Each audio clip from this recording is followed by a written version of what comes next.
কিরকম ট্যারা ট্যারা কথা বলছে দেখেছেন? এই যে আপনি নিজেকে কি মনে করেন? না সাব ইন্সপেক্টর অরুণ রায়, মাইনে ৬,০০০-এর একটু ওপরে। হাও ভাও তো ২০,০০০ অফিসারের মতো। কার নির্দেশে তুমি ইন্দ্রজিৎ বাবুর গাড়ি থানায় টেনে নিয়ে গেছো? হ্যাঁ, এক্সকিউজ মি স্যার, শুধুমাত্র ওনার গাড়িকে পাস করানোর জন্য রাস্তার অন্য সমস্ত গাড়িকে আটকে রাখা হয়েছিল। তার মধ্যে একটা অ্যাম্বুলেন্সও ছিল। আমি শুধু সেই অ্যাম্বুলেন্স থেকে যাওয়ার রাস্তা করে দিয়েছি। উনি জোর করে যেতে গিয়ে ট্রাফিকের রুলস ভেঙে একটা অ্যাক্সিডেন্ট করেন, আর নিয়ম ভাঙলে আমি কারোর কোনো নির্দেশের তোয়াক্কা করি না। তবুও ওনাকে আমি রিকোয়েস্ট করেছিলাম যে আমার জিপে করে আপনাকে আমি মিটিং এ পৌঁছে দিচ্ছি, কিন্তু উনি রাজি হননি, গাড়ি থেকেও নামেননি। তাই বাধ্য হয়ে ওনাকে সমেত আমাকে গাড়িটা ট্রেনে ঝোলাতে হয়েছিল।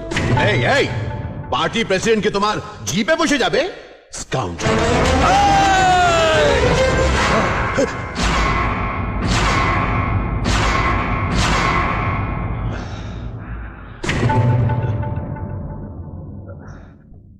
Excuse me sir. একজন সিনিয়র অফিসারের গায়ে হাত তুলতে এসেছে। সিনিয়র অফিসার বলে আজ হাতটা নামিয়ে নিলাম, নইলে আপনি কিন্তু সীমা ছাড়িয়ে যাচ্ছেন। সীমা আপনারা ছাড়িয়ে যাচ্ছেন। এইবার সময় এসেছে যে আপনাদের হাত পা বেঁধে সীমার মধ্যে ফেলে রাখা। অরুণ, কন্ট্রোল ইয়োরসেলফ। কেন স্যার, কেন?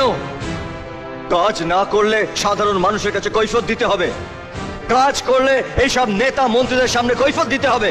তাহলে আমাদের এই পুলিশদের নিরাপত্তাটা কোথায়? হ্যাঁ, তুমি তো শুধু কাজ করে বেড়াও, আমরা তো গায়ে হাওয়া লাগিয়ে ঘুরে বেড়াচ্ছি। হ্যাঁ ঠিক তাই। সাধারণ মানুষেরা বিপদে পড়লে আপনাদের মতন মন্ত্রীদেরকে ফোন করে না, সে ছুটে আসে থানায়, কারণ তারা মনে করে যে পুলিশ হচ্ছে তাদের কাছের মানুষ। তাই পুলিশকে এই মোটা কাপড়ের ইউনিফর্মটা দেওয়া হয়েছে, যা দিয়ে হাওয়া ঢোকে না। কোমরের এই অশোক স্তম্ভ মারা বেল্টটা দেওয়া হয়েছে ফ্যাশন করার জন্য নয়, নিজেদের জাতটাকে চেনার জন্য, যে তারা সাধারণ মানুষের চাকর।